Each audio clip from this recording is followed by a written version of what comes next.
안녕하세요. 러셀 중계에서 고3부터 공부하여 고려대학교 의예과의 수시 학생부 종합 학교장 추천 전형으로 합격한 김민재입니다. 기분이 좋습니다. 그동안 고생했던 일들을 보상받는 것 같아 기쁩니다. 학교에서 공부를 잘하는 많은 친구들이 이미 바자관에서 공부 중이었기에 학습 분위기가 매우 좋을 것이라고 생각했습니다. 실제로도 면학 분위기가 좋았고 수능 시간표와 동일한 표준 시간표에 따라 공부할 수 있다는 점이 마음에 들었습니다. 고려대 학교장 추천 전형은 절대평가로 성적이 나오는 과목들에서 반드시 A를 맞아야 합니다. 따라서 어떤 과목도 소홀히 하지 않고 최대한 등급을 잘 맞으려 해야 합니다. 또한 최저가 4합 5로 매우 높기 때문에 상대적으로 내신이 부족해도 최저를 맞출 자신이 있다면 지원하시기 바랍니다.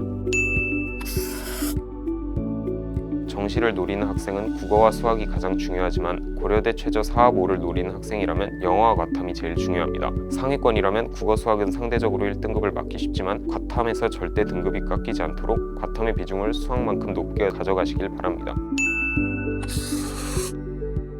저는 고등학교 2학년부터 본격적으로 의예과 입학을 위한 준비를 시작했습니다. 학생부 준비는 미리 하면 할수록 과에 대한 진정성과 열정, 그리고 일관성이 잘 드러나기 때문에 좋고 실제로 과에 대한 지식도 많이 습득할 수 있습니다. 수능 공부 또한 내신 공부와는 다른 점이 많기 때문에 2학년 때부터 미리 수능식 공부에 익숙해지는 것이 좋다고 생각합니다. 우선 고2 겨울방학 때는 인강을 활용하여 국어, 수학, 과탐의 개념과 기출 공부를 완전히 끝냈습니다. 6평 때까지 수학은 준킬러에서 킬러 대비 엔제들을 풀었고 과탐 또한 인강 교재와 시중에 나와 있는 엔제들을 통해 유형별 풀이 전략과 시험 계획을 수립했습니다. 9평 이후로는 실전 모의고사를 통한 실전 감각 향상에 집중했습니다. 특히 과학탐구는 실무가 수능 성적의 7할 이상을 차지한다고 볼 수 있을 정도로 매우 도움이 됩니다. 물리학 1, 생명과학 2 모두 하루에 실무 2개씩을 풀었고 수학 또한 이틀에 한 번씩 실무를 풀었습니다. 수능 직전에는 지금까지 해왔던 공부들 정리한 노트를 반복해서 보고 계속해서 실무를 풀었습니다. 국어는 언어와 매체를 선택했습니다. 국어는 EBS가 굉장히 중요하다고 생각합니다.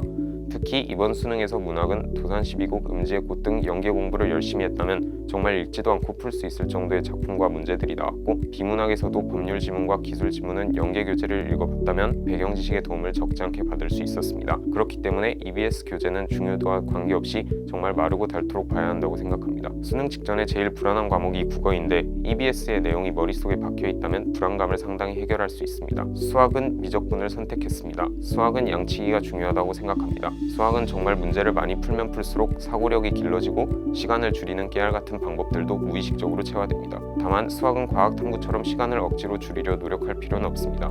실제로 저도 문제를 꽤 비효율적으로 푸는 편이었는데 수능 때 시간이 거의 30분 정도 남았습니다. 중요한 것은 시간이 아니라 내가 이 문제를 정말 풀 수 있는 능력이 되는지의 여부입니다. 이는 준킬러, 킬러 대비를 위해 출판된 엔제들과 실전 모의고사의 양질의 문제들을 통해 기를 수 있는 능력입니다. 때문에 기초가 어느 정도 되어 있다면 그 이후로는 무수히 많은 문제를 푸는 방법밖에 없습니다. 과탐은 물리학 1과 생명과학 2를 선택했습니다.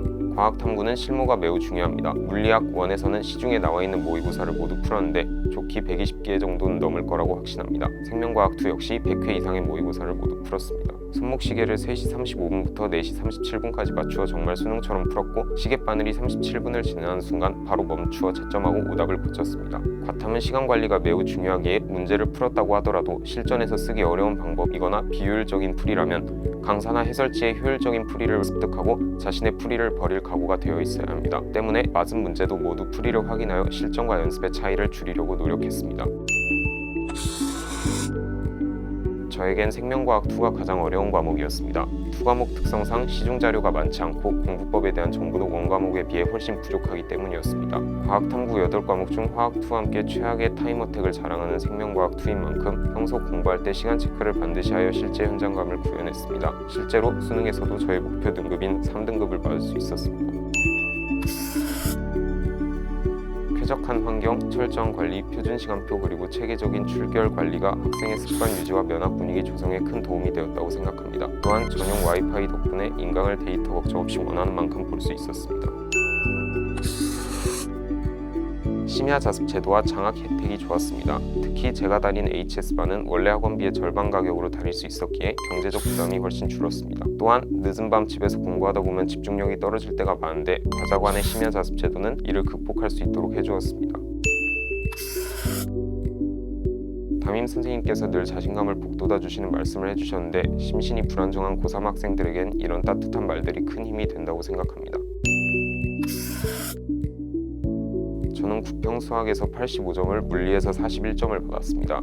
태어나서 처음으로 수학과 과학에서 2등급을 맞았는데 이때 심적으로 부담감이 굉장히 심했습니다. 지금까지 제가 해온 공부법에 대한 회의와 불안에서 벗어나기 힘들었지만 그럴수록 아무 생각 없이 문제를 풀고 실무를 풀었습니다. 불안한 생각이 떠오르지 않도록 쉬지 않고 모의고사를 풀어 실전 감각을 유지했고 수능에서 수학은 97점을, 물리는 만점을 받을 수 있었습니다. 저는 수능 때 거의 떨지 않았습니다. 당시 저의 내신으로 충남대 의대를 확실히 붙을 수 있는 상황이었기 때문입니다. 즉, 난 수시로도 의대를 갈 수 있다라는 합리적인 자신감이 있었기 때문이라고 생각합니다. 자신감은 단지 반복적인 자기 암시와 자기 위로로 생기는 것이 아닙니다. 최악의 상황에서도 빠져나갈 안전장치가 있다는 안정감과 자신의 성적에 대한 논리적인 믿음이 있을 때만 비로소 긴장이 덜해지고 자신감이 생깁니다. 그러니 여러분도 수능 때 떨지 않도록 내신을 끝까지 놓지 말고 원서를 적절히 배분해서 쓰시기를 바랍니다.